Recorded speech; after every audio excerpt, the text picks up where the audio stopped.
문맥에 따라서만 살펴본 시간을 가졌고, 오늘은 그 이제 내용을 좀 살펴보려고 합니다. 지난번에 2시간을 이미 했었기 때문에 대략적인 28장의 의미는 이제 다 이해를 하고 계실 걸로 믿고 있어요. 28장의 첫 단락은 28장 1절에서 11절까지이고, 이제 두 번째 단락은 28장 12절에서 28절까지 이렇게 나눠져 있어요. 그런데 첫 단락에서는 예를 들어서 표상으로 인간이나 짐승들이 육의 눈으로 볼 수 없는 지하 세계를 이제 예로 들어서 표상으로 지금 설명을 하고 있고, 12절에서 28절까지는 그 적용, 이제 영적 적용이죠. 적용으로서 사람의 그 심중, 마음 깊은 곳에서 하나님의 지혜, 그 다음에 밝음, 명철을 설명하는 내용인 것을 알 수가 있어요. 말하고자 하는 의미는 욥 자신은 하나님께로부터 지혜와 명철을 얻었고, 욥의 친구들은 짐승의 방불한 육의 눈으로만, 육신의 눈으로 보이는 천상세계나 지상세계 이런 것들을 아는 것으로 욥에게 이제 선생 노릇을 하려고 그러고, 결론은 이제 욥을 정죄하는데 운암용해서 그 얄팍한 지식을 사용하고 있다라는 걸 지금 지적하느라고, 너희는 땅속에 감추인 비밀은 모르지 않냐, 이제 이런 의도를 가지고 하는 말인 거예요. 그런데 이건 이제 영적 적용이 필요하다는 거죠. 그러니까 자, 땅속에 깊이 묻힌 돌을 캐내서 은금, 동, 그 다음에 철 등의 각종 광석을 얻는 과정을 예로 들어서 표상으로 설명을 하고 있습니다. 그런데 은금, 동은 돌에서 나는 것이고, 철은 흙에서 나는 것이다 라고 이렇게 표현을 했어요.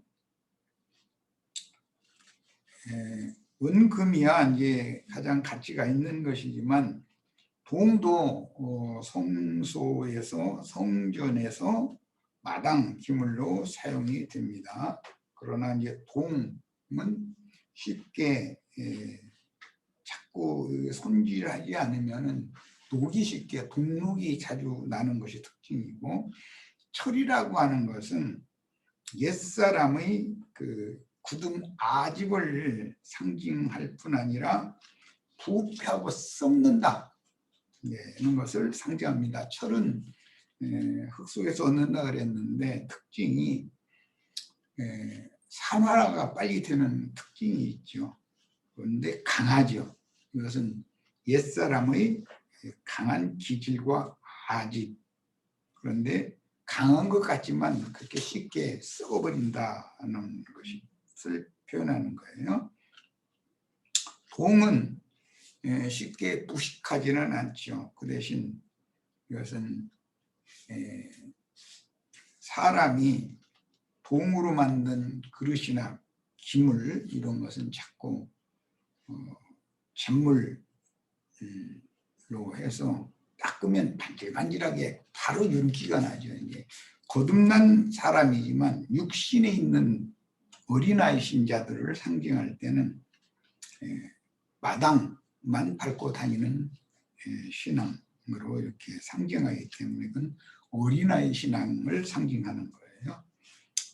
은은 이제 성소기물이니까 청년 수준의 이런 사람이고, 금, 그건 지성소 기물이니까 당연히 어버이의 수준에 이르도록 신앙의 폭이 깊고 넓고 높고 지금 욥이 자기 자신을는 금이라고 비유를 했어요. 이미 욥기 23장 10절에 보면 하나님이 현재는 나를 이렇게 연단하시지만 이 연단을 받은 후에는 내가 순금이 되어서 나올 것이다 라고 이렇게, 그게 욥의 믿음이었었어요.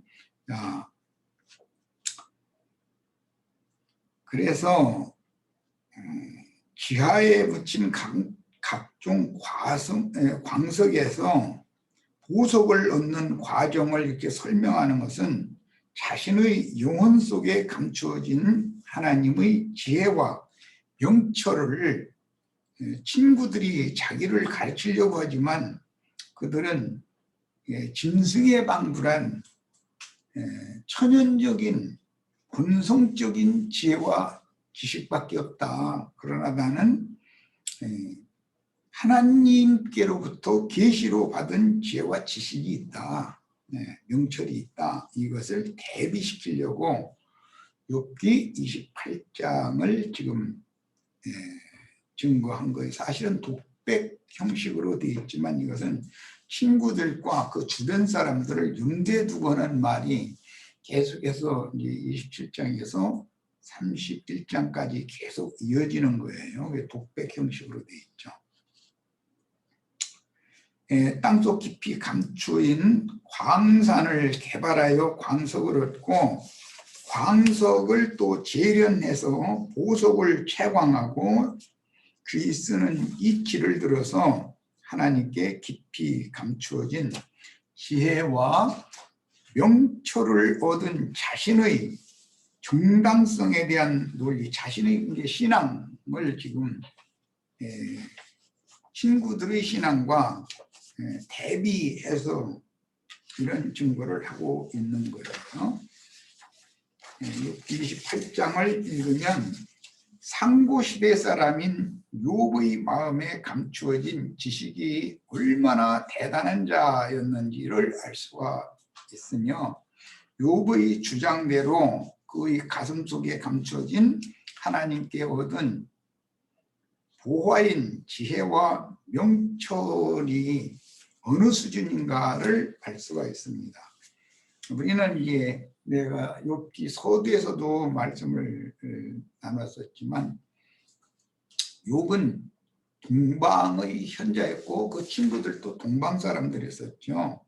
아기 예수가 탄생했을 때 히브리인들이었던 헤롯이나 유대교 지도자들은 예수의 탄생에 대한 성경 기록은 너무나 잘 알고 있었지만 실제 예수가 어떠한 모습으로 어디에 어떻게 오실 것인가에 대해서는 계시가 없었어요. 성경을 지식적으로는 많이 알았지만 영적 적용에 대해서는 무지했다는 것이죠. 욥의 친구들과 같은 상태였던 것이죠. 그런데 동방 박사들은 별의 인도를 따라서 베들레헴의 한 여관집 구유의 강보에사에서 뉘어져 있는 아기 예수를 찾아왔어요.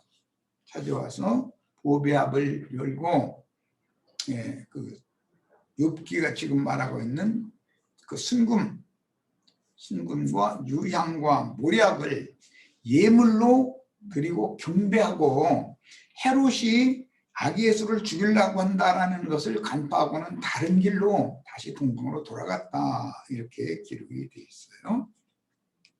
그런 걸 보면 그때 당시 이미 욥 시대에 아브라함보다 조금 전 세대 혹은 아브라함과 동일한 그런 세대의 사람일 것이다 라고 다 생각하고 있는데 이미 그 세대 사람들임에도 불구하고 이 동방 사람인 욥과 그 친구들의 그 성경을 아는 지식, 그때는 이런 글자로 돼 있는 성경을 보는 것이 아니라 조상 대대로 구전으로 유전되어져 내려오던 그런 말씀을 가르침받은 시대였었기 때문에 그들에게 신앙의 기초가 되는 이런 진리 지식이 얼마나 대단했었는지를 알 수가 있는 거예요. 예, 오늘날도 세상교계의 신학 박사들이라는 사람들이 그 진리에 관한 터가 되는 문자대로의 지식은 정말 어마어마하죠. 그러나 이제 그들이 그 적용에 있어서 욥과 같이 그 가슴 속에 신의 지혜와 명철을 계시로 받아서 깨닫지 못한 상태였기 때문에 밖에 있는 것, 창공 하늘에 떠다니는 뭐 해달 별이라든지 인간 세상의 땅 위에서 벌어지는 이런 일들이라든지 그런 사물이라든지 이런 걸 예로 자꾸 들어서 욥을 네가 하나님 앞에서 범죄했고 문제가 있으니까 공의로운 하나님이 너를 심판해가지고 오늘날 이렇게 된 거 아니냐, 이렇게 인과응보 선악과의 그런 기준에 따른 판단을 했어요. 그 판단이라는 것이 정죄하는 것이죠. 그러니까 이제 욥은 자신은 친구들이 생각하는 것처럼 그렇게 불의하고 불순한 짓을 해가면서 사는 것이 아니다라는 걸 자꾸 이제 강변을 해야 되는 입장이 있는 거죠. 그래서 많은 변론이 계속됐었던 거예요. 그런 과정을 이제 이해를 하시고 나서 욥기 28장을 이제 읽으셔야 돼요. 욥기 28장에서는 너희는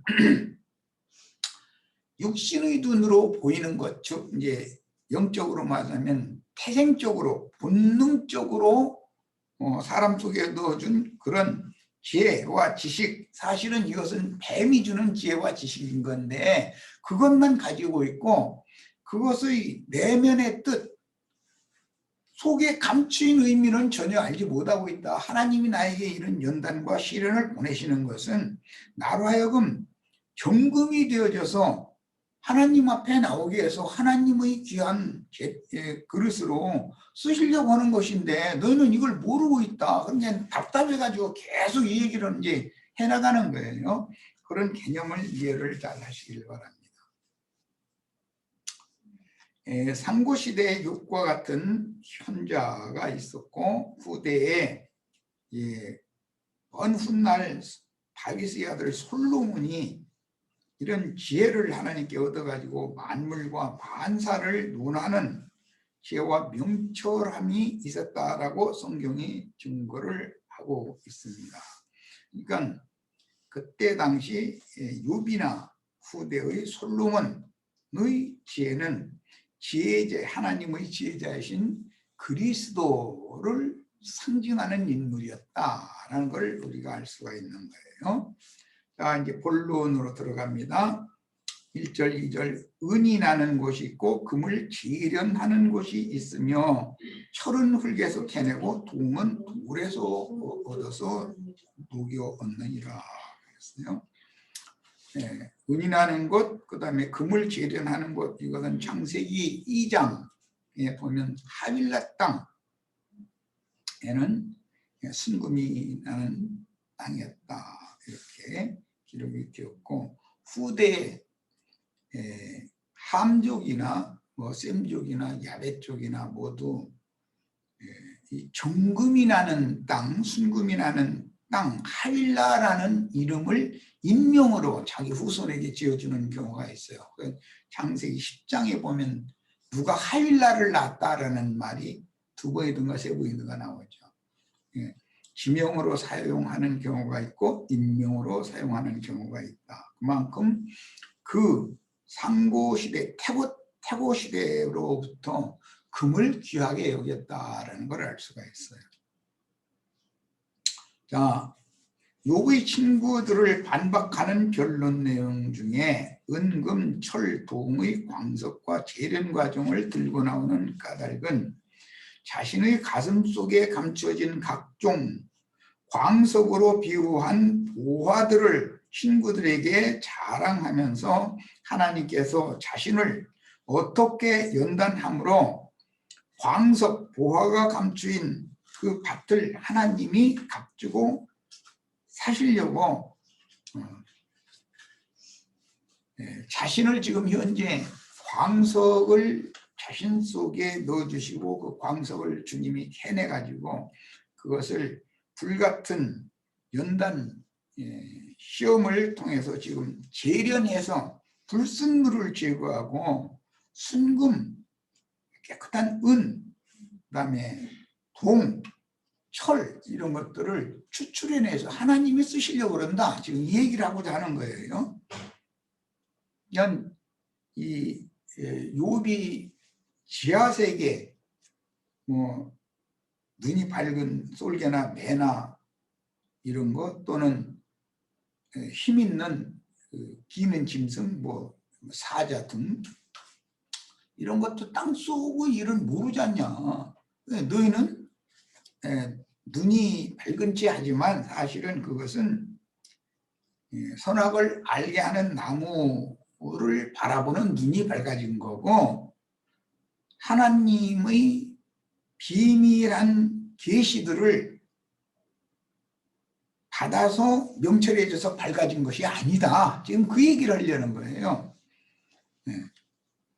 은과 금이 나오는 처소는 그 영계 감동을 받은 욥의 가슴속 지혜의 보고인 그리스도이며, 귀한 산돌인 은과 금을 함유한 광석을 재련하는 재련소는 욥의 인생에서 사탄의 시험을 받는 삶의 현장입니다. 그러니까 사탄은 욥에게 불다스리는 자로 쓰임을 받는 것이죠. 이제 욥의 삶의 현장은 재련소인 것이죠. 말하자면 하나님은 불같은 시험을 통해서 티끌로 지은 몸속의 귀한 광석을, 쑥사람이라고 그러죠. 하나님의 호흡으로 새로 흙 속에 불어넣어서 지어주신 쑥사람, 쑥그릇이에요. 그 속에는 광석이 있다는 것이죠. 이것을 캐내어 재련하며 마음을 단련하여 영을 채굴해서 영과 마음에 감추어진 은금, 동철을 함유한 광석을 채광하고 이것을 또 밖으로 드러내가지고 재련해서 하나님이 필요대로 쓴다. 이게 하나님의 지혜요. 이것을 깨닫는 것이 명철이다 라는 것을 지금 친구들에게 설명하려고, 나는 이런 지혜와 명철을 계시로 이미 받았고 너희들은 속에 감춘 것, 땅 속에 있는 것들은 전혀 모르고 있지 않냐. 이제 이걸 지금 대비시키는 거예요. 아까 소개한 것처럼 창세기 2장 10절로 12절 보면 강이 에덴에서 흘러나와 동산을 적시고 거기서부터 갈라져 네 근원이 되었으니 첫째 이름은 비손이라 금이 있는 하윌라 온 땅을 불렀다. 하윌라 땅이라는 걸 염두에 두시기 바랍니다. 하윌라 땅, 마태복음 13장에서 주님은 보화가 감춘 밭을 발견하고는 다시 돌아가서 자기 모든 것을 팔아가지고 그 밭을 샀다. 이렇게 여기서 인용을 하셔요. 그러니까 이것은 사실은 땅속에 감춘 보화로 욥이 지금 28장에서 옆에 28장에서 말하고 있지만 인간의 마음속에는 보화가 감춰져 있다는 것이죠. 보석들이 감춰져 있는 것이죠. 그런데 이 보석을 캐가지고 재련을 해야 되는 거예요. 그래서 이제 베드로 사도가 이제 이런 걸 깨닫고 나서 너희도 산돌이신 그리스도께 나와서 하나님이 거하실 수 있는 보석집으로 지어져야 된다. 이런 것을 피력을 했고, 계시록에는 결론적으로 형제 요한에게 계시된 말씀에 의하면 거룩한 성 새 예루살렘의 기초석들은 전부 보석들이다. 그리고 그 성 자체는 전부 정금이다. 이렇게 돼 있어요. 그러니까 그때 당시 이미 욥이라는 사람에게 계시된 이 이상이 얼마나 어마어마한 빛을 가지고 있는 사람인지를 우리가 알 수 있는 거예요. 과연 동방박사지요. 자, 욥은 겉사람인 티끌로 지으신 몸과 속사람의 마음 중심인 영의 하나님의 지혜와 명철함을 간직한 사람이며, 하나님은 사탄을 광부로 보내어 욥이라는 사람의 광산을 깊이 파고 들어가서 욥의 속에 가득한 각종 광석을 캐내게 하시려고 그 땅을 홀딱 다 뒤집어버리고 파헤쳐버리고 속에 들어있는 욥의 속에 들어있는 것을 끄집어내는 거예요. 지금 이게 끄집어내는 과정이 뭐냐면 친구들을 보내가지고 계속 결론을 하게 하는 거예요. 그게 욥의 속에 뭐가 들어있는가 다 다룬 거예요. 근데 그게 광석이라는 것이죠. 예. 그는 당시의 셈의 후손인 동방 사람들 중에서 구속사를 대표적으로 보여주는 정말로 박사였어요. 사람이었고 셈의 후손 하란성 사람들 중에서는 구속사를 대표적으로 보여주는 사람이 아브라함이죠. 동방 사람 중에서는 욥이고, 그러니까 바단 아람 동방 땅이라는 것은 이제 훗날 그 나홀성 사람들인데, 하란성 사람들과 거기는 남자하게 보여요. 나홀성 사람들이 결혼을 하죠. 그래가지고 아브라함, 이삭, 야곱이 전부 하란성 출신들이잖아요. 그런데 이 사람들이 나홀성, 바단 아람 동방 땅의 나홀성에 가서 아내를 취하는 거예요. 이것이 그리스도와 교회에 대한 표상이다라는 걸 알 수가 있어요. 그래서 하나님의 지혜자여 하나님의 아들이신 그리스도는 보화가 감추인 땅이 바로 동방 땅이고 나홀성 사람들의 마음이었다는 것이죠. 그들 중에서도 뭐 동방 사람이라 해서 다 아브라함이나 이삭이나 야곱의 그 배필이 되는 건 아니고 하나님이 정해준 사람들이 있었죠. 우리들이 이와 같이 보화가 감춘 밭을 다 가지고 있다는 걸 깨달아야 되는 거예요. 이걸 깨달으면은 그리스도의 배필이 될 수 있는 것이죠. 또 중매자인 뭐 모든 증인들 나부터도 누구에게 전도를 해보면은 이 사람은 구원을 얻을 만한 믿음이 그 마음에 감춰져 있다 싶으면 전도의 말이 많이 나오고 자꾸 할 얘기가 많아지지만, 이 사람은 꽃갱이지로만 부딪히고 튕긴다 하면은 전도자 입이 딱 막아져 버리는 것이죠. 주님께서 그에게 전도할 마음을 막아버리기 때문에 이런 것은 전도를 해보시면 이제 경험적으로 알 수가 있어요. 성경에서 두 족속과 그들의 후손은 그리스도의 남종들과 여종들을 대표하므로, 그러니까 하란성 사람들과 나홀성 사람들로 그건 상징이죠. 그것은 하나님의 지혜자이신 그리스도의 배필이 되어져야 된다.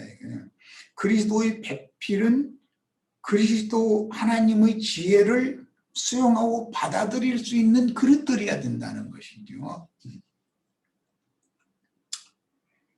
훗날 이삭과 리브가 야곱과 레아, 라헬이 혼인을 통해서 대를 잇다가 신약 성경에서는 야곱의 아들 요셉과 헬리의 딸인 마리아가 다 다윗의 자손들이죠. 만나게 되고 요셉과 마리아가 만나게 돼요. 그 사이에서 요셉의 아들이 아닌 마리아라 하는 처녀에게서 하나님의 아들이 태어났어요. 육의 씨로 난 게 아니라 성령으로 잉태시켜져서 그 말씀씨로 낳아진 분이 인자 예수다 하는 걸 알 수가 있는 것이죠. 다만 여자를 통해서 온다라는 것은 죄 있는 육신의 모양으로 와야 되기 때문에 여자를 통해서 오는데, 혈통과 육정과 사람의 뜻으로 난 그런 모친이 아니고 단순히 여자를 통해서 오는 거예요. 여자가 난 자로 오는 거예요. 처녀인 여자에게서 낳게 되는 것이죠. 이게 비밀입니다.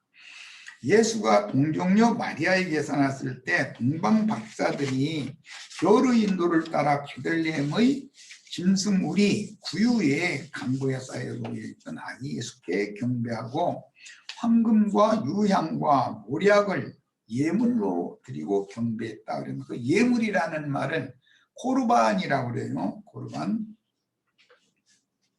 레위기에는 전부 예물을 갖다 드려라, 빈손으로 오지 말고 예물을 가지고 와라, 이런 말이 계속 나오는데 코르반이라고 그러죠. 하나님의 것으로 드리는 것이다 라는 말이에요. 예물로 드린 후에 아기 예수를 죽이려는 헤롯을 속이려고 꿈의 계시대로라고 그랬는데 이제 이상을 따라서 다른 길로 동방 땅에 돌아갔으니 동방 박사들의 지혜와 지식을 짐작할 수가 있습니다. 그런데 욥기에 나오는 욥과 그 친구들이 동방 박사들에 대한 예표의 사람들이었다는 거예요. 이제 3절로 4절 갑니다. 사람은 어둠을 뚫고 모든 것을 끝까지 탐지하여, 여기 이 사람은 그리스도를 말하는 거예요. 어둠과 죽음의 그늘에 있는 광석도 탐지하되, 이게 인자 예수는 광부로 오신 것이죠. 비유를 하자면. 해가지고 사람의 마음 속을 다 감찰하는 능력을 가지고 계신 거예요. 사람 속을 다 아는 그런 능력이 있어요. 그는 사람이 사는 곳에서 멀리 떠나 갱도를 깊이 뚫고 발길이 닿지 않는 곳, 사람이 없는 곳에 매달려서 흔들리느니라. 땅속 깊이 들어가려면 밧줄에 매달려 가지고 땅속에 들어가야 될 거 아니에요. 주님이 이제 광석을 캐내는데 그렇게 하신 걸로 상징을 한 거죠. 참 지혜로운 말이에요. 그러니까 이런 구조를 읽을 때, 참 그때 당시 아브라함보다 이 전 사람이거나 동시대 사람인데 동방 사람인 욥에게 이런 지혜가 있었다는 것은 참 감탄할 만하죠. 그리고 부럽기도 하고. 본문은 광석을 캐내기 위해서 캄캄한 땅속을 등불로 밝혀 어둠을 물리치고 그 어둠의 극단, 곧 가장 멀고 깊은 땅속 내부까지 등불을 밝히고 내려가서 광석을 찾아 채광하기 위해서 밧줄에 의지하여 매달려서 채광하는 것으로 비유하여 욥의 중심에 감추어진 광석을 채굴하는 것을 묘사했습니다. 이것은 하나님의 지혜이신 그리스도, 하나님의 명철이신 그리스도는 어떤 인간들의 마음속에 감추인 모든 비밀을 다 간파하는 분이다. 그리고 마음속에 들어가서 그 속에 감춰진 보화들을 다 밖으로 꺼내가지고 그것을 이제 재련해서 녹여가지고 보석을 추출해내서 그걸로 당신의 집을 세우게 만드는 거예요. 참 재주가 참 보통 재주가 아니시죠. 그러니. 그런데 이런 것을 욥이 이미 그때 시대에 깨달았다. 이거는 오늘날 기독교계의 많은 신학박사라는 분, 유명한 목회자들도 이 욥기 28장을 해석을 못 해냅니다. 이게 무슨 의미인지에 대해서. 그런데 욥이 그때 당시 이런 것을 이미 터득하고 있었다는 거예요.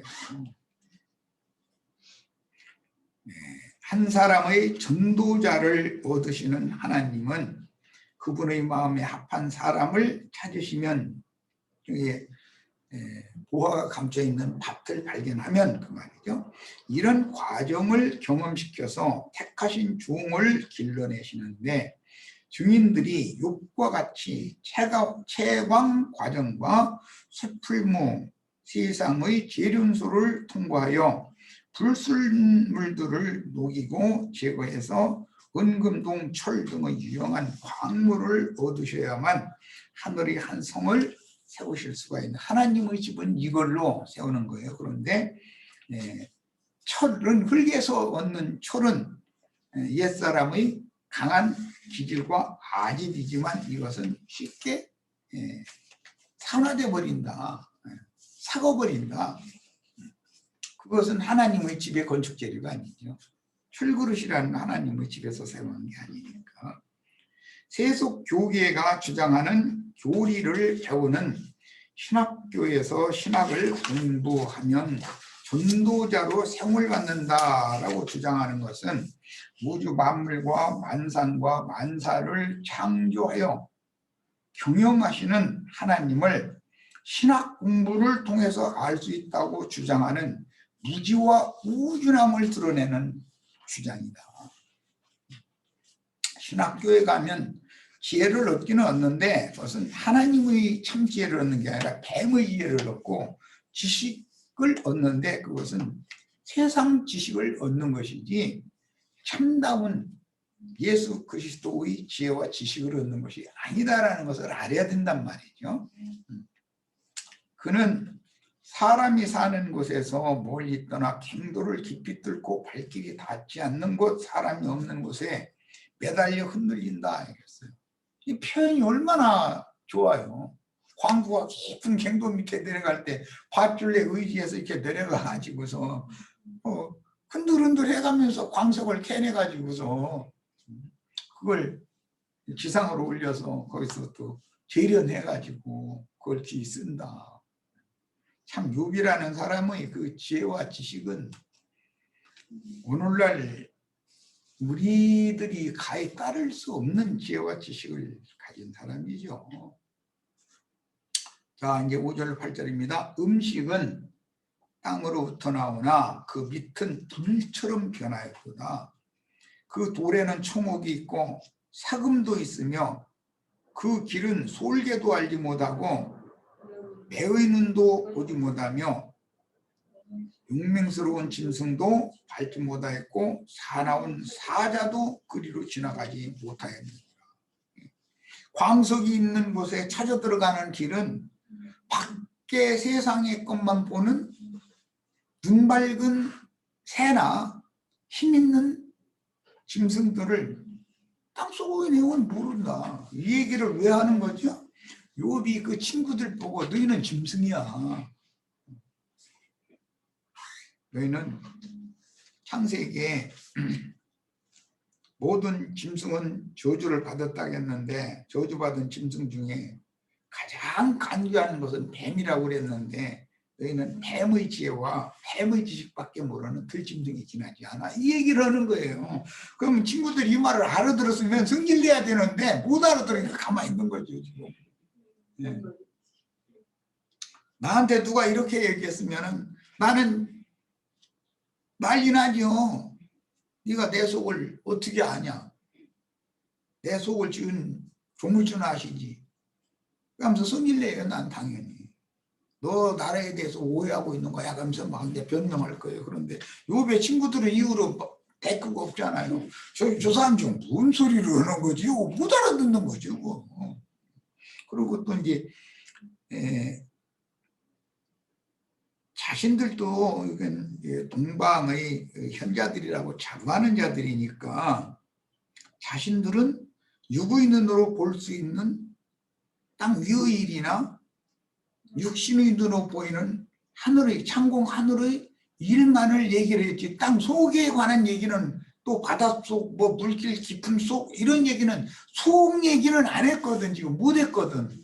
그런데 욥은 자꾸 그 얘기를 하니까 할 말이 없는 거예요. 자, 욥기 28장 7절로 8절에서 욥은 지하 깊은 곳에서 파낸 광석을 재련하여 귀한 보석을 얻어서 유용하게 사용하는 사람의 기술과 지혜의 탁월성을 부각시키려고 날짐승과 기는 짐승 중 가장 대표적인 짐승들을 비교하면서 그 날짐승이든 길짐승들이든 그 광석을 캐러 들어가는 그 갱도, 그 길을 본 적도 없고 그거에 대해서 모른다. 이렇게 말을 하는 이유가 있어요. 그러니까 너희가 내 속을 어떻게 알아? 세상 말로 그러죠. 부부가 싸우다가도 폭포 가면 막 가슴 쪄가면서 하나님이나 내 속을 알지 당신 내 속 모른다 그러죠. 맞아요. 그 말이. 욥이 지금 폭포거니까 하는 말이에요. 답답하니까. 솔개나 매는 짐승들 중에서 시력이 가장 뛰어난 날짐승이고 사자는 백수의 왕이라고 그러잖아요. 그런데 그런 것들은 땅속에 내려가는 길도 모르고 땅속 갔다 온 적도 없으니까 땅속에 뭐가 있는지 모른다 이거예요. 이렇게 말하면 나는 다 알아듣고서는 그럼 네가 내 속에 들어갔다 나왔어? 내 속은 조물주는 알지 네가 어떻게 한다고 그런 소리 해가면서 나는 따질 거거든. 그런데 이 말귀를 못 알아듣으니까 눈만 구멍하고 그냥 욥이 계속 독백을 길게 해도 한마디도 대답을 못하는 거예요. 그것 때문에 나중에 엘리후에게 책망을 받잖아요. 욥을 앞에서 정죄만 하더니 나중에 욥이 독백으로 긴 말을 하는데 또 한마디도 대답 못했잖아. 막 이러잖아요. 그러니까 이게 참 내가 가끔 그 얘기하지만 시가서 중에서 욥기만 다 깨달아도 성경 전권이 딱 열려버리는 거예요. 우리 다 이런 지혜와 지식을 얻으시기를 바랍니다. 첫 시간 여기서 일단 마치겠습니다. 자, 네. 여기 집회 끝나면 말씀을 서로 교제하는 거는 괜찮지만 이렇게 자꾸 소란하게 하면은 말씀 나눈 것이 다 날아가 버려요. 그러니까 조심 들으셔야 돼. 자, 이제 욥기 28장 9절로 11절 갑니다. 사람이 굳은 바위에 손을 대고 산을 뿌리까지 뒤엎으며 반석에 수로를 터서 각종 보물을 눈으로 발견하고 누수를 막아 스며나가지 않게 하고 감춰져 있던 것을 밝은 대로 끌어내느니라. 저 시간에 이미 많은 설명을 했어요. 땅속에 보면은 지표면만 어떤 물이 흘러가는 게 아니라 이 암석 사이를 또 물이 흘러가는 길이 광부는 그 물길을 다른 쪽으로 돌려놓고 광석이 있는 곳을 이렇게 쪼아서 캐내야 되거든요. 그런 지혜가 있다. 천연적인 사람의 마음속에 어떤 영이 흐르는 길이 있는데 그걸 돌려놔야 된다 이거예요. 그렇지 않으면 광석을 채취할 수가 없으니까 그런 지혜는 뭐 지금 이 광석을 캐내는 광부가 이렇게 한다고 되어 있지만 주님이나 이거 할 수 있는 거죠. 자연인들의 속에 또 어떤 영의 흐름이라는 것이 있는 것이거든요. 그런데 그 물길을 바꿔놔야 되거든요. 우리 시체들도 내가 조금 전에 이제 그런 얘기했는데 말씀 증거를 이렇게 한 다음에 하기 전에 서로 인사하고 하는 거야. 뭐 당연히 미리 이렇게 주민 집회에 참석해서 이렇게 간략하게 인사를 하고 하는 건 좀 일이에요. 그렇지만 말씀을 나누는 중간에 자꾸 이렇게 산란하게 하시지 말기를 바래요. 그렇게 하면은 말씀이 다 날아가 버려요. 받은 말씀은 그걸 참고를 해야 되는 일이지. 수다 떨려고 이런 집회를 하는 건 아니잖아요. 자, 그 다음에 이제 물길을 돌려놨어도 그 돌려놓은 물길을 타고 다른 쪽으로 이제 흘러가지 않고 누수가 될 수가 있죠. 광석을 캐내는 그쪽으로. 그럼 또 그것도 벽을 또 막아야 되잖아요. 누수가 되지 않도록. 네. 이런 것이 자연인의 마음속에 흐르고 있는 영이라는 것은 광부가 일하는데 매우 불편하게 하는 일이다 라는 것을 꼭 이해를 하시기를 바라요. 지금 우리 지체들 서로 이제 우처럼 만나면 이제 인사도 하고 하는 것은 그런 집회가 시작되기 전에 간략하게들 하시고 집회 중에는 말씀에 대해서 교제하는 건 좋아요. 그런데 세상사의 어떤 천연적인 옛사람의 어떤 용을 이렇게 흘러내보내고 소란피고 이를 절대 그렇게 하시지 마세요. 자, 12절로 13절입니다. 그러나 지혜는 어디서 얻으며 명철이 있는 곳은 어딘가. 그 길을 사람이 알지 못하나니 사람 사는 땅에서는 찾을 수 없구나. 지혜와 명철이 지금 중심이죠. 그런데 맨 마지막 28절에 하나님을 경외하는 것이 지혜이고 악을 떠나는 것이 명철이다라고 이제 답이 나와요. 그런데 그 하나님의 지혜와 하나님의 밝음, 그 명철, 이것을 찾아가는 길을 알아야 된다는 거예요. 그 길은 뭐 매나 솔개 또는 사자도 모른다는 거예요. 그런데 광부는 광맥이라는 것을 찾아 들어가는 길을 알거든요. 아무 데나 판다해서 금광석이나 은광석이나 동광석이나 뭐 철광석, 광석이 나오는 게 아니잖아요. 그거 발견하면 노다지 캔다 이렇게 우리나라 사람들은 표현을 그렇게 하는데,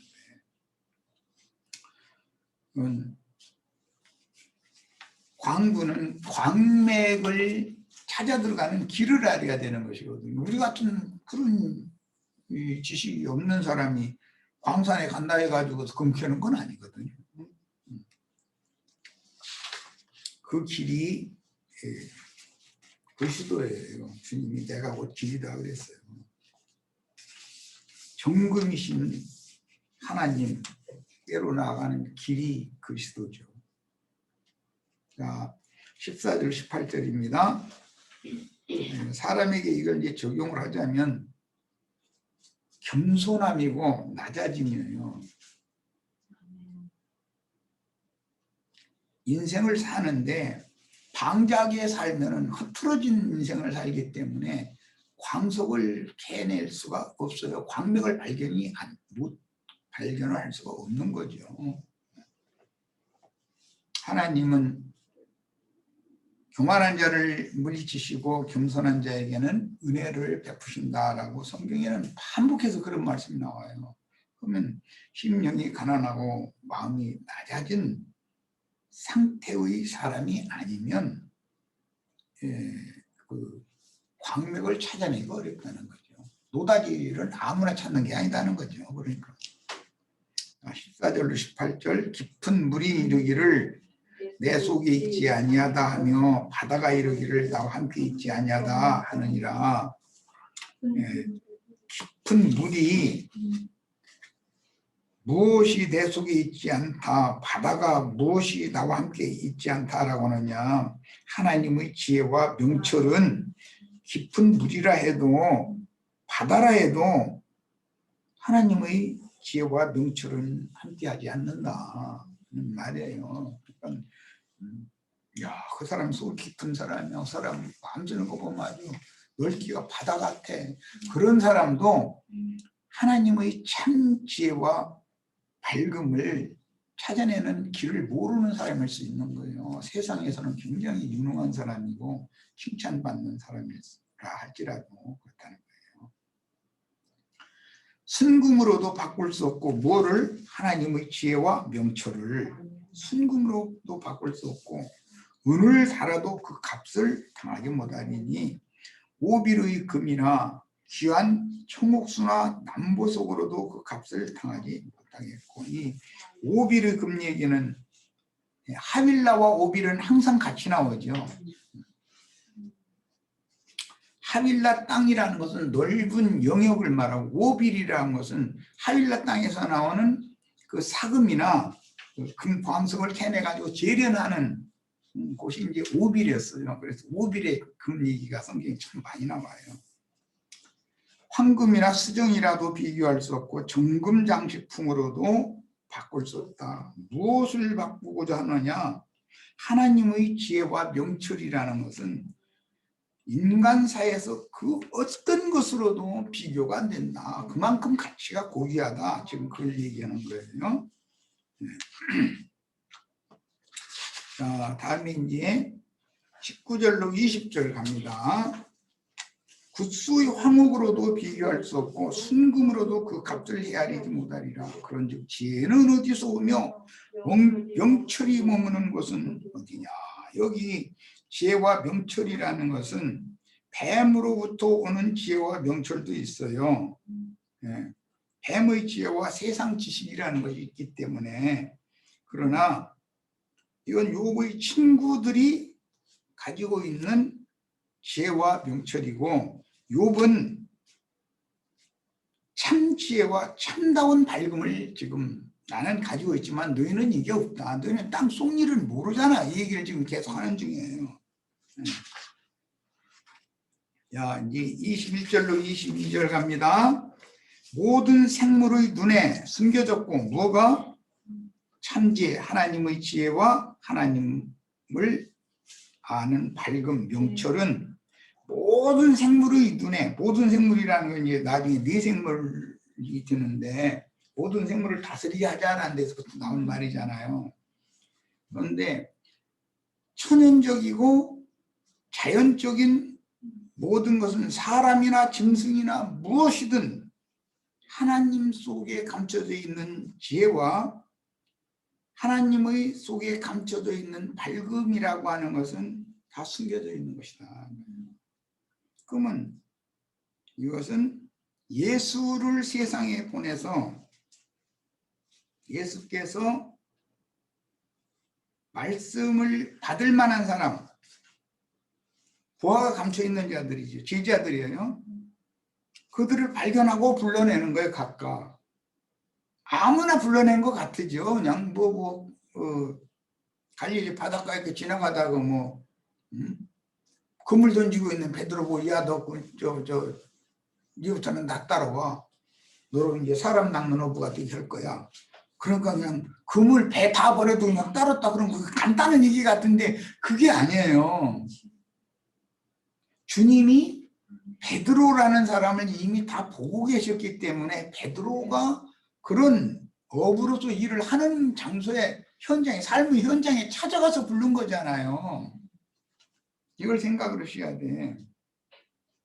야고보와 요한을 부를 때도 마찬가지예요. 배에서 그물을 깃고 있는데 아버지 세베대가 그거는 이제 어업을 사업으로 했던 사람이죠. 베드로는 이제 혼자 먹고 살려고 하는 작은 배 하나 가지고 가던 사람이었고, 품꾼들하고 같이 이제 물고기 다 잡고 나서 그물을 깃거든요. 어부들은 항상 그물 쓰고 나면 그물을 이제 깃는 거니까. 그때 야고보와 요한을 딱 지적을 해가지고 이제 나 따라와 딱 그래요. 나다나엘도 괜히 나다나엘이 주님 앞에 오는 게 아니에요. 그 나다나엘의 동료 친구와 영적인 것이 서로 상통하는 사람이 가서 내가 메시아를 만났다 소개하고, 그분이 어디 있는데 저 나사렛 예수야. 그러니까 나사렛에서 무슨 선한 것이 나와? 그랬다는 거예요. 그러니까 예수님이 딱 끼어들어가지고, 야, 나는 너 무화과 나무 있을 때부터 이미 다 알고 있어. 그러니까 사람의 심중을 이미 주님은 다 꿰뚫어보는 분이었다는 거예요. 찾을 만한 사람, 만나야 될 사람을 찾아다니면서 전도를 하시는 거고, 고침받기를 원하는 사람에게나 찾아가는 것이지, 나는 병든 자가 아니고 나는 치료받을 필요가 없는 사람이다 하는 사람한테 예수님이 뭐라고 합니까? 의사는 병든 자나 찾아가는 것이지 건강한 사람한테 의원이 필요가 뭐가 있어요? 이런 걸 생각하셔야 돼요. 그래서 아무나 하나님의 지혜와 하나님의 명철을 계시로 받는 것은 아니다. 심중이 다 겸손하고 낮아진 사람이어야 된다는 거예요.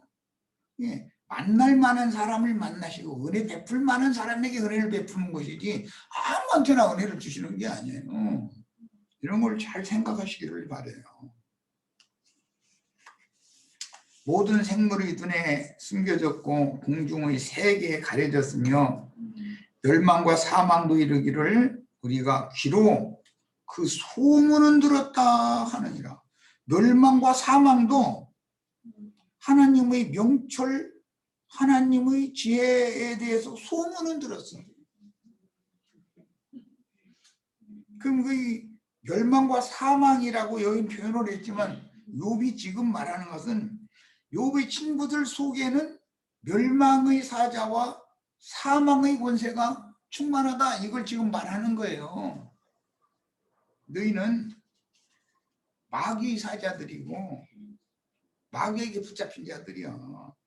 그래서 그런 자들도 하나님의 지혜와 명철에 대해서 소문은 들어서 알아.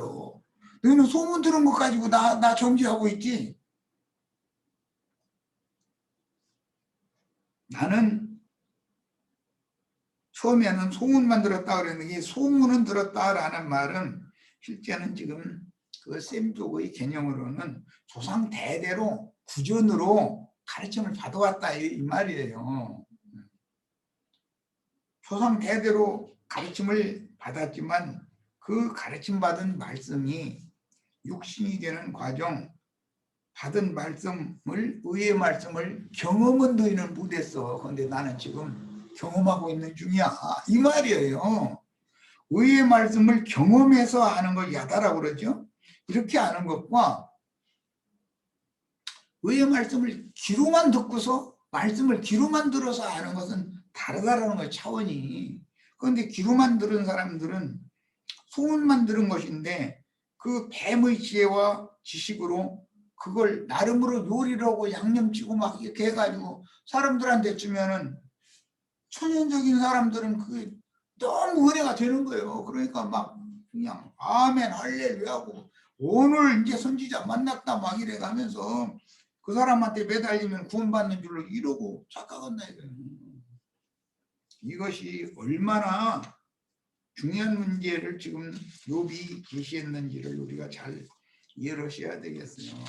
사실은 욥도 하나님을 직접 만나고 나니까 내가 지금까지 귀로만 하나님에 대해서 들었더니 소문만 들은 거죠. 그 말은 조상 대대로, 자기 조상 대대로 유전으로 구전으로 가르침을 받은 것이 다인 줄 알았더니 의의 말씀을 받은 말씀을 나의 생명되게 하는 불같은 연단 시험을 거치고 보니까 이제 내 눈으로 하나님을 내 눈으로 이제 목도해서 봅니다. 이제는 할 말이 없습니다. 이랬다는 거예요. 이게 얼마나 중요한 성경의 흐름인지에 대해서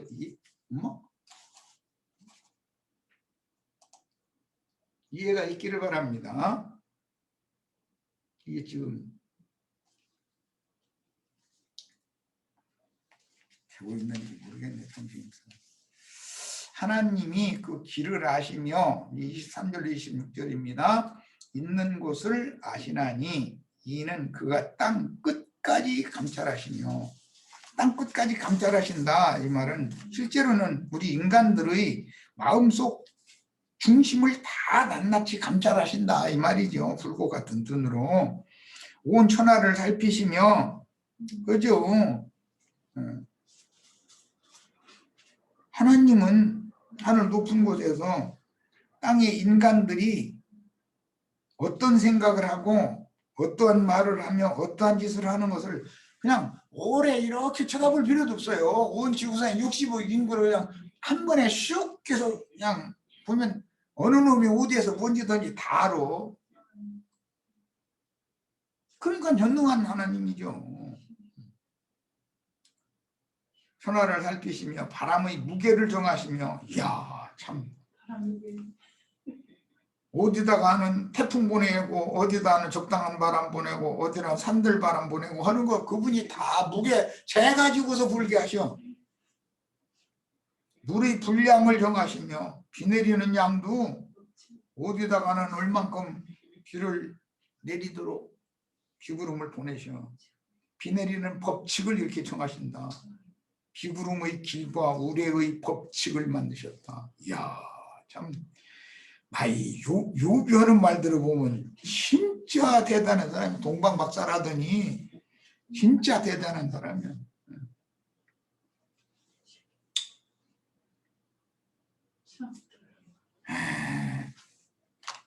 비를 내리는 구름도 있고 물 없는 구름도 있으니까 물 없는 구름은 어디로 이렇게 지나가도록 날마다 구름은 지나가. 그런데 비는 안 내릴 수도 있죠.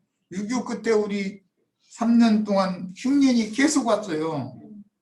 그런데 그때 비가 안 내린 날이 거의 없었어요. 없었다는 거예요. 비 몇 방울 떨어뜨리고는 그냥 휙 지나가고, 몇 방울 떨어뜨리면 휙 지나가고. 그러면 모내기를 할 수 있어. 곡식, 자람 아무것도 안 되는 거잖아요. 흉년이라고 비가 안 오는 것이 아니에요. 그래서 이제 오죽하면 호랑이 장가 가는데 찔끔찔끔 거린다고 그런 말이 있어요. 호랑이는 장가 갈 때 찔끔찔끔 이렇게 비를 내리는가 보지. 암호랑이는 성질나지 이제 그러면 한 번에 홍구석에 다 이게 내려줘야 되는데, 횟수를 그렇게 여러 횟수로 하는 것은 뭐 사실은 동물의 세계에서 보자면 뭐 틀림없게 잉태를 시키려고 이제 물론 그렇게 하는 거겠죠. 그렇지만 이제 그 비유죠.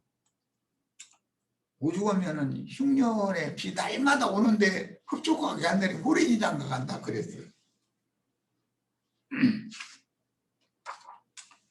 네, 고린도전서 1장 19절에서 29절을 읽겠습니다. 기록된 바 내가 지혜 있는 자들의 지혜를 멸하고, 이 지혜 있는 자들이라는 건 천연적인 세상 지혜를 가진 자들을 말하는 거잖아요. 사실은 이게 뱀으로부터 온 지혜거든요. 이제 나는 가끔 말씀드릴 때 IQ 높아가지고 머리 중고 빚는 놈 절대 큰일 난다. 자기가 머리 준 거에 대해서 자부하는 놈은 그거 성공 못한다. 노력하는 사람이 머리가 약간 떨어지고 그 대신 노력을 하는 사람이 성공을 하는 것이지, 머리가 좋은 거에 대해서 자긍심을 갖는 놈은 절대로 그 좋은 머리를 좋은 데 안 써. 꼭 못된 데 써. 그것부터 신기하더만. 요즘에 어디 할머니 할아버지들한테 전화해가지고 돈 갖다 보이스피싱까지 은행에 있는 돈 빨리 찾아다가 그 은행 곧 망하는 것이 지금 망하게 됐는데 빨리 찾아다가 냉장고에다가 잘 비닐봉투 꼭꼭 벗겨버려 싸서 넣어놓으세요. 그러니까 아이고 은행 망해? 그러면 나 이거 내 돈.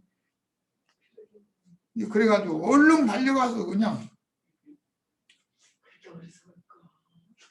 그런데 요새는 이제 그 큰 돈을 만약에 달라 그렇게 하면은 이 돈을 왜 찾아가며 어디다 쓰며 이런 걸 다 물어보고 줘요. 하도 이제 그게 문제가 있으니까. 누가 이 돈 찾아다가 혹시 냉장고에 넣으라고 했습니까? 냉장고에 넣으라고 했느냐고는 안 물어보겠지. 어디 검찰이라고 어디라고 해가면서 은행이라고 해가면서 전화 받은 일이 있느냐 이런 거 다 물어보잖아요. 사고를 방지하려고 이제 그러는 거죠. 그런데 그게 자기 지혜인 줄 알고 있는데 그 머리 준 그 머리를 유용한 데 써야 되는데 그런 쪽으로 쓰다 보니 자기 멸망의 일을 달려가는 거잖아요. 머리 좋지 않은 것이 훨씬 낫지. 그럴 바에는 총명한 자들의 총명을 폐하리라. 사도가 이 말을 하는 것은 자기가 바리새인이었을 때, 사울이었을 때 자기 나름 지혜에 붙잡혀 있었고 자기가 명철한 사람, 총명한 사람이라고 하고 아주 자긍심이 있었다는 뜻이에요. 자기 경험 얘기거든. 그런데 나는 세상 지혜와 세상 지식, 이제는 그게 아무것도 아닌 배설물로 이제는 깨달았다. 그래서 다 버린다 그랬잖아요. 그리스도 예수 안에만 모든 보화가 감춰져 있고 그분을 아는 것이 가장 고상한 것이지, 천연적인 사람의 세상 지혜와 세상 지식이 그게 사람을 망하게 만든다라는 걸 바울 사도가 욥처럼 아주 철두철미하게 깨달은 사람이거든. 다 우리도 이런 생명의 획기적인 전환이 일어나는 축복이 욥기 28장 말씀을 통해서 일어나기를 바랍니다. 선비가 어디 있느냐? 이 세대에 변론가가 어디 있느냐? 선비 변론가가 다 욥의 친구들이고 욥이었잖아요. 하나님께서 이 세상의 지혜를 미련하게 하신 것이 아니냐. 참 이걸 깨닫는다는 게 이게 참 하나님의 지혜에 있어서는 이 세상이 자기 지혜로 하나님을 알지 못하므로 하나님께서 전도에 미련한 것으로 믿는 자들을 구원하시기를 기뻐하셨습니다. 하나님께서 전도자들을 보내서 전도하는 것이 미련한 것이다 라는 말은 세상적으로 머리가 좋아가지고 교만해져 있는 자들이 볼 때는 전도의 말씀을 들으면 미련한 걸로 들린다는 거예요. 미련한 소리 한다. 이렇게 들린다는 거예요. 참 이것도 비밀이야. 보면 유대인은 표적을 구하고 헬라인은 지혜를 찾으나 우리는 십자가에 못 박힌 그리스도를 전하니 죄에 대하여 세상에 대하여 율법의 저주에 대하여 죽은 거예요. 아니 힘없이 죽는 예수가 무슨 구원자냐 이렇게 생각한다는 거죠. 그 좌우편 강도 중에 하나처럼 네가 그리스도여든 너 자신과 나를 이 십자가에서 내려올 수 있게 한번 해봐라. 그게 구원이라고 생각을 했던 것이죠. 그런데 하나님의 지혜는 십자가에서 아주 죽어버리는 것이 구원 방법인데 참 이게 참 이방인에게는 미련한 것이로되 오직 부르심을 받은 자들에게는 유대인이나 헬라인이나 그리스도는 하나님의 능력이요 하나님의 지혜다. 예, 지금 현재 욥은 나는 하나님의 계시를 받아서 그리스도의 지혜와 명철을 얻었고 너희는 그래서 땅속 일도 다 알고 물속 일도 알고 바닷속 일도 다 알아. 그런데 너희는 그거 모르잖아. 지금 이렇게 얘기하는 거야. 그러나 아직도 욥은 교만이 들깨진 상태죠. 하나님의 어리석음이 사람보다 지혜롭고 하나님의 약하심이 사람보다 강하니라. 형제들아 너희를 부르심을 보라. 육체를 따라 지혜로운 자가 많지 아니하며 능한 자가 많지 아니하며 분벌 좋은 자가 많지 아니하도다. 그러나 하나님께서 세상의 미련한 것들을 택하사 지혜 있는 자들을 부끄럽게 하려 하시고 세상의 약한 것들을 택하사 강한 것들을 부끄럽게 하려 하시며 하나님께서 세상의 천한 것들과 멸시받는 것들과 없는 것들을 택하사 있는 것들을 폐하려 하시나니 이는 아무 육체도 하나님 앞에서는 자랑하지 못하게 하려 하십니다. 그래요. 욥의 친구들이나 욥이 욥기 32장 엘리후의 개입이 있기 전까지는 세상 지혜와 세상 지식으로 자기 지혜 지식을 지금 서로 자랑하고 그냥 길고 짧은 거 대보고 있는 중이잖아요. 그 중에서도 욥이 더 특출하지. 아무래도 욥기 28장에서 고난당하는 욥이 그 친구들의 정죄와 비방을 반박하는 논리는 신약성경에서 바울이 예루살렘의 유명하다 하는 자들의 해방에 대하여 반박하는 논리와 동일합니다. 이제 욥은 하나님의 지혜의 근본은 그가 신앙하는 그 그리스도라는 사실을 그의 전지전능하심을 들어서 그 그리스도 그분은 전지전능하신 분이다라는 것을 들어서 설명하고 있는데 본문에서 감찰한다라는 것은 골똘히 주목하여 바라본다라는 뜻으로서 주님은 구원 얻을 만한 믿음, 즉 보화가 그 마음에 감춰져 있는 자인지를 딱 알아보는 거죠. 사람의 심중을 해안으로 아주 불꽃 같은 눈으로 그냥 사람의 저 깊은 속 땅 그 속 땅의 뿌리까지 다 이제 광부가 파고 내려가서 다 본다 이제 이랬는데 주님은 그런 분이죠. 솔로몬이 하나님의 지혜에 대하여 많은 금언을 발표했고 훗날 예수님은 마태복음 11장 27절에서 내 아버지께서 모든 것을 내게 주셨으니 아버지 외에는 아들을 아는 자가 없고 아들과 또 아들의 소원대로 계시를 받는 자 외에는 아버지를 아는 자가 없느니라 그랬어요. 누가복음 10장 22절에는 이제 같은 맥락인데 내 아버지께서 모든 것을 내게 주셨으니 아버지 외에는 아들이 누구인지 아는 자가 없고 아들과 또 아들의 소원대로 계시를 받는 자 외에는 아버지가 누구인지 아는 자가 없느니라 라고 말씀하셨어요. 참 하나님이신 그 그리스도는 만유 바울 사도가 이걸 골로새서에서 피력을 했죠. 이걸 깨달은 거죠. 우주 안에 있는 모든 존재는 그리스도를 나타내는 거다 그 말이에요. 그리스도의 그 영은 곧 지혜와 계시의 영이고 그 영의 무한하심은 무소부재하시고 전능하심이라는 것은 뭐 요리 말하는 것처럼 땅속 깊은 것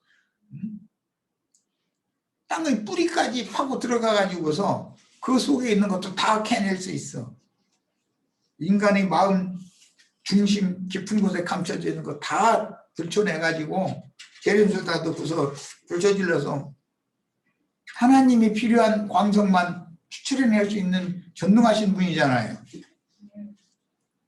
인간의 짧은 지식과 한계성과 달리 하나님에게는 모든 것이 열려있고 분명하게 드러나며 그분은 하늘 위에와 땅 위에와 지하세계의 모든 생성 과정과 그것들의 목적을 알고 계시다. 조물주니까 목적이 창조한 거예요. 하늘에 있는 것들 목적이 있어서 창조한 거예요. 땅에 있는 것들 목적이 있어서 창조한 거예요. 땅 속에 있는 것들 그건 목적이 있어서 창조한 거예요. 깊은 물 속에 있는 것들 목적이 있어서 창조하셨어요. 넓은 바다에 사는 많은 물고기들 하나님 목적이 있어서 창조하신 거예요. 네. 이런 이치에 대해서 깨닫는 것은 지혜와 계시의 영을 받기 전에는 어려운 문제다라는 거예요. 자, 이제 마지막 9절 27절로 28절을 합니다. 그때에 그가 보시고 선포하시며 감찰하는 것은 보시는 거죠. 굳게 세우시며 탐구하셨고 또 사람에게 말씀하셨도다. 보라 주를 경외함이 지혜요 악을 떠남이 명철이니라. 이 결론이에요.